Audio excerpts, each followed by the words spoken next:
How did the Battle of Fort Sumter relate to the American Civil War?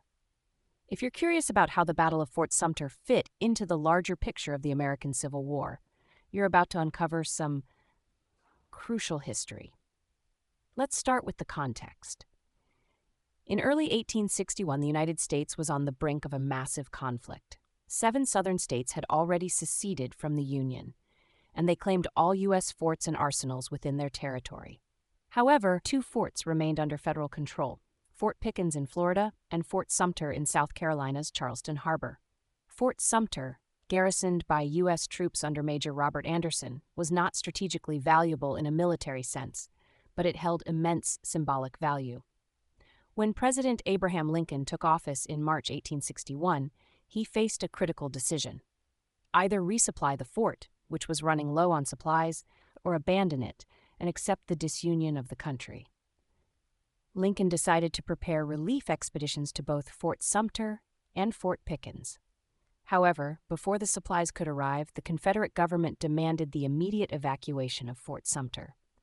When Major Anderson refused, the Confederates issued an ultimatum, and on April 12, 1861, at 4:30 a.m., they opened fire on the fort. The bombardment lasted for 34 hours, with the Confederates firing from various artillery batteries around the harbor. Despite returning fire, the Union garrison was outgunned and eventually agreed to evacuate. Although there were no direct casualties during the battle, a gun explosion during the surrender ceremonies on April 14th resulted in the deaths of 2 U.S. Army soldiers. This event marked the beginning of the American Civil War. The Battle of Fort Sumter was the first military action, and it set off a chain reaction. Lincoln's call for 75,000 volunteers to suppress the rebellion led to 4 more southern states seceding and joining the Confederacy. The fall of Fort Sumter rallied the North behind Lincoln's cause. Many Northerners were outraged by the Confederate attack, and when Lincoln called for volunteers, men from the loyal states flocked to enlist in the U.S. Army. This initial response was so strong that some states, like Ohio, could have met the full call for 75,000 men on their own within just 16 days. Throughout the war, Fort Sumter remained a significant target.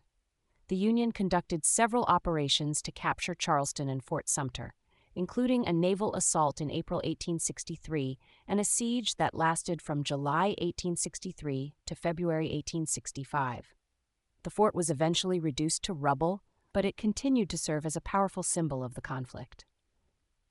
In February 1865, as Union Major General William T. Sherman outflanked the city in the Carolinas campaign, the Confederates evacuated Fort Sumter and Charleston.